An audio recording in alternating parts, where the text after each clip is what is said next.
மகன் தூய ஆவியின் பெயராலே ஆமேன். இறைமக்களே, இன்றைய செய்தியானவை மனிதன் தேவன் பார்வையில் எப்படி இருக்க வேண்டும்? மனிதனோ தேவன் பார்வையில் மிக தூய்மையாய் நிறைந்தவனாய் இருக்க வேண்டும். அது எப்படி?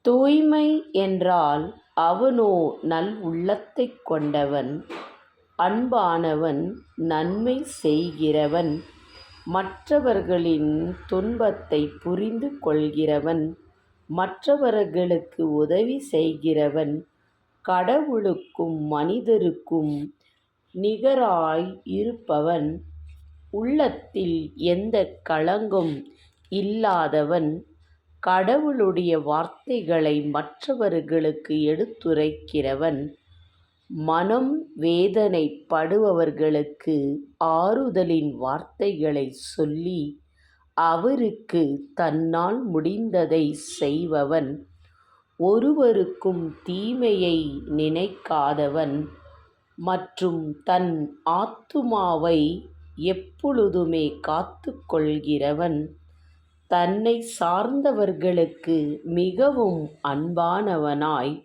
இருக்க வேண்டும்.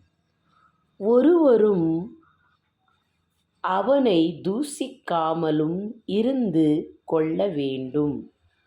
இதனால் அவன் செய்த சகல காரியங்களும் இறைவனுக்கு சார்ந்ததை மாறிவிடும்.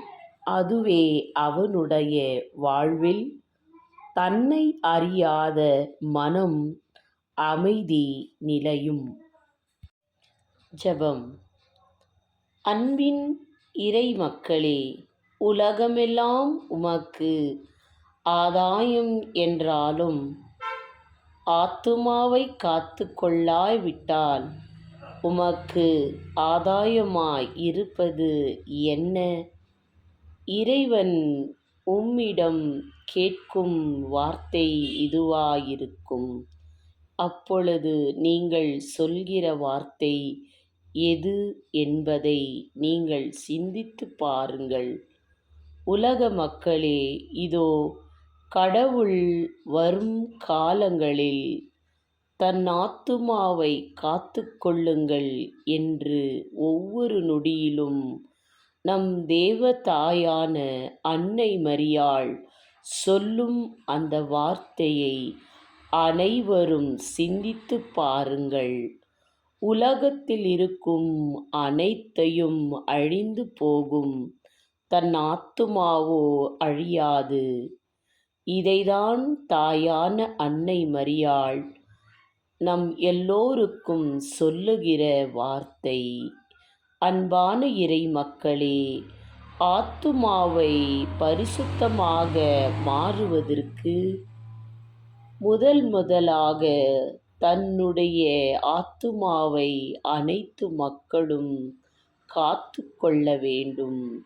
உலக இச்சைகளுக்கு போய் விடாமல் எப்பொழுதுமே கர்த்தருடைய வார்த்தைக்கு செவி சாய்த்து அவருடைய வழியில் நடப்போமானால் நம் ஆண்டவராகிய இறைவன் வரும் காலங்களில் நாம் ஆயத்தமாயிருந்து நம் அன்னை மரியாளின் ஆசீர்வாதத்தின் கரங்களில் நாம் நிலைத்து நிற்க அருளும் ஆசீரும் நமக்கு தேவமாதா வழங்குவார் என்று உமக்காக நான் பரிந்து பேசுவேன் என்று சொல்லும் தாயுடைய வார்த்தையை நாங்கள் அனைவரும் இதை நினைத்து நம்மால் இருக்கும் ஆன்மாவை காப்போம். இதை நாம் அனைவரும் சிந்தித்து செயல்படுவோம். ஆமேன்.